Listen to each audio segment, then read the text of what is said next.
শুভ সকাল সবাইকে। আশা করি সবাই খুব ভালো আছে, আমিও খুব ভালো আছি।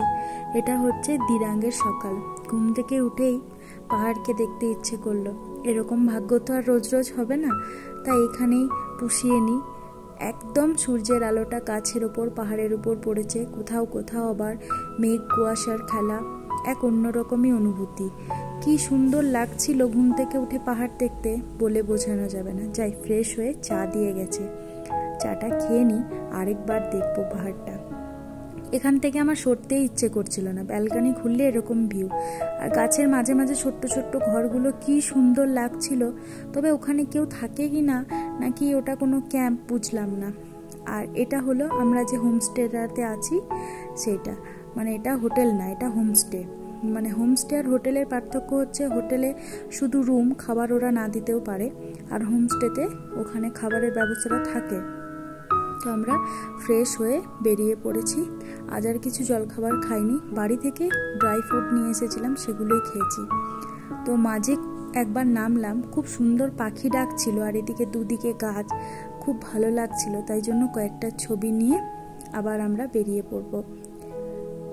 যা দৃশ্য দেখছি তাই সুন্দর, ভীষণ সুন্দর লাগছে। আকাশটাকেও যেন অন্যরকম লাগছে। তবে অরুণাচলে এসে এবার যেটা বুঝলাম, যে অন্যান্য জায়গায় যখন যাই তখন ফুডিং লজিং একসাথে থাকে, এখানে কিন্তু নেই। তো প্রথমেই চলে এলাম আমরা একটা জায়গায়, এখানে কিন্তু সবাই দাঁড়ায় না। এটাও একটা ভিউ পয়েন্ট, কিন্তু সবাই দাঁড়ায় না। আমাদের ড্রাইভার খুব ভালো, সে দাঁড়িয়েছিল। এই জায়গাটার নাম হচ্ছে বৈশাখী। ওই যে ওখানে লেখা আছে আই লাভ বৈশাখী। তো এখানে একটু দাঁড়ালো, মানে একটু চা জল এসব খাওয়ার জন্য, আর ওয়াশরুম যাওয়ার জন্য, কারণ একটা থেকে অন্য একটা গন্তব্য অনেক দূরে দূরে, আর বিশেষত মেয়েদের বাথরুম লাগলে একটু সমস্যা হয়, তাই জন্য ড্রাইভাররা দাঁড়িয়ে পড়ে। চলে এসেছি আমরা দ্বিতীয় গন্তব্য। চারিদিক জাস্ট একদম ঢেকে আছে। এটা হচ্ছে সেলা পাস। সেলা হচ্ছে তখনকার দিনের একজন শক্তিশালী বলিয়ান নারী শক্তি, যিনি আর্মি না হয়েও যশবন্ত কুমার সিংয়ের সাথে কাঁধে কাঁধ মিলিয়ে যুদ্ধ করেছিলেন। তো সেই গল্প আর একটু পর বলছি। তো এটা হলো সেলা পাস। এখানে শীতের সময় পুরো বরফে ঢাকা থাকে, সেই সৌন্দর্যও আলাদা। আর আমরা যেটা দেখলাম সেটাও অপূর্ব লাগছিল। মানে বলছিল বরফে ঢাকা থাকলে চারিদিকটা শুধু সাদাই থাকে, অন্য কিছু দেখা যায় না, আর এই সময় আসলে সবটা ক্লিয়ার দেখা যায়। পাহাড়ের খাঁজে খাঁজে বরফ পড়েছে, হয়তো ক্যামেরাতে অনেকটাই কম লাগতে পারে, কিন্তু সামনে থেকে গেলে বোঝা যাচ্ছে। তো তারপর আমরা গাড়িতে উঠে কিছু দূর আসতেই দেখলাম যে ইয়াক রয়েছে। ইয়ামথাম ভ্যালিতে ইয়াকের সাথে ছবি তোলার জন্যই 100 টাকা করে লেগেছিল। আর এখানে ইয়াক দেখে সে যে কি আফসোস, যে তখন বাবা 100 টাকা দিয়ে কি জন্য তুললাম। তো যাই হোক, নেমে একটু ইয়াকের ছবি তুললাম, ভিডিও করলাম, আর উল্টো দিকেই দেখলাম অপূর্ব সুন্দর এক দৃশ্য। মানে সেই দৃশ্য দেখে আর না নেমে থাকতে পারলাম না। কোনো রাস্তাই ছিল না নামার, কিন্তু আমরা ঠিক হাতে পায়ে গড়িয়ে নেমে পড়েছি দুই কর্তা গিন্নি। মানে ওই যে গাড়িটা, আর কোনো রাস্তা নেই কিন্তু আসার, আর এখানেও কোনো গাড়ি দাঁড়ায় না। আমাদের যেখানে ইচ্ছে করছে আমরা কিন্তু সেখানেই দাঁড়িয়ে পড়ছি। পার্সোনাল গাড়ি করে আসার এই একটা সুবিধা, কিন্তু শেয়ারে আসলে এটা হয় না। তবে পার্সোনাল গাড়ি তো সবার ক্ষমতা থাকে না, সেক্ষেত্রে অবশ্যই শেয়ারে আসতে হবে। কিন্তু আমি যতদূর দেখলাম শেয়ারে এখানে কেউই আসে না, সবার পার্সোনাল কার। বোধহয় শেয়ার অপশনটা এখানে খুব একটা নেই। তো এই যে নদী কি সুন্দর বয়ে চলছে। অনেকে বলছে বরফ গোলা জলে পুষ্ট বলে সব সময় এরকমভাবেই বয়ে চলে। আবার অনেকে বলছে যে কামেং নদীর উৎস এই ছোট ছোট নদীগুলো। তো যাই হোক, এত অপূর্ব। আমি একদম ওই কাছে গেছিলাম, আর চপ্পল পরেছিলাম বলে একটা সুবিধা, যে আমি চপ্পলটা খুলে পাটা ভেজাতে পেরেছি, বেশ সুন্দর লাগছিল। মা বাবাকে ফোন করে একবার ভিডিও কলে দেখালাম, তারাও বেশ খুশি। বাইরে ঘুরতে এলে দুই বাড়ির মাকে আমি একবার ভিডিও কল করি।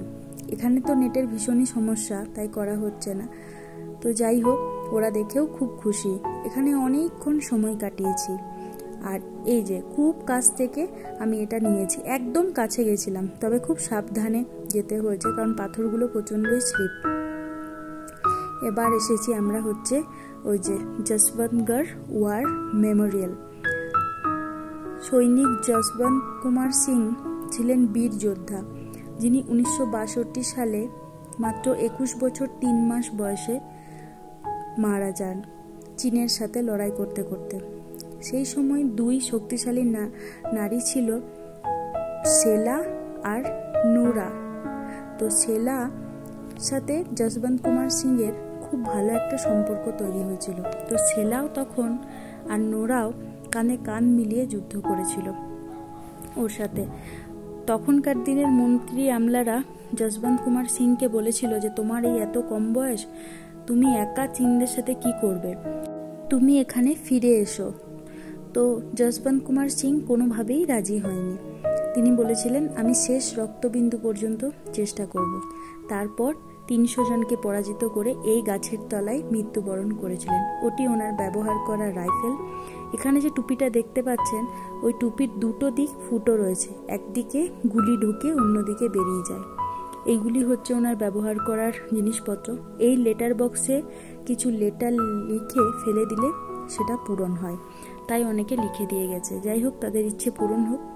আজ আমরা খাবো যশবন্তগড় মেমোরিয়ালে সৈনিকদের হাতের রান্না। ওনারাই সব রান্না করছেন, তবে সেলফ সার্ভিস, নিজে নিজে নিয়ে নিতে হচ্ছে। তো আমরা নিয়েছিলাম ধোসা, কারি রাইস, আলুর পরোটা এইসব, আর লাস্টে ডেজার্ট হিসেবে ভ্যানিলা কেক। তো এইসব খাওয়া দাওয়া শুরু করে আমরা আবার রওনা দিলাম। এলাম এক অদ্ভুত জায়গায়, মানে দেখে কি বলে যে বর্ণনা করব আমার ভাষা নেই। সবে বৃষ্টি শুরু হয়েছে, আর এখানে না ঝিরিঝিরি বৃষ্টি পড়ে। আর ওদিকে জাং ফলস দেখতে এসেছি আমরা। ছাতা নেই, কিন্তু আমরা তো না দেখে ফিরে যাব না। আর অপূর্ব রূপ, এদিকে নদী ফুপিয়ে ফুপিয়ে বয়ে চলেছে, আর ওদিকে ঝর্ণার এত ফোর্স, এই যে ধোয়ার মতো যেগুলো উড়ে বেড়াচ্ছে না, সেগুলো হচ্ছে ঝর্ণার ওই জলের, ওই যে উপর থেকে নিচে পড়ছে, সেই জলগুলো একদম সেই কুয়াশার মতন ভেসে ভেসে যাচ্ছে আর একদম সবাইকে ভিজিয়ে দিচ্ছে। তো যাই হোক, ভিজে গেলেও কিছু করার নেই। আমরা দেখছিলাম, অনেকক্ষণ ছিলাম। আর এই দিকে জল তো একদম ওই ঝর্ণার জল এখানে পড়ছে, প্লাস নদীটা বয়ে আসছে, একদম ফুপিয়ে উঠছে একদম। আর কি কারেন্ট জলের, আর সেরকম ঠান্ডা।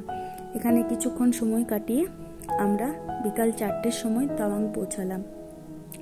এখানে আমাদের ডবল বেডরুমের রুম বলা ছিল, কিন্তু কি আর করা যায়, বললো ট্রিপল বেডরুমের একটা রুম আছে, দুটো খাট একসাথে করে দেওয়া হবে, কিন্তু টাকাটা আমরা ডবল বেডরুমেরই নেব।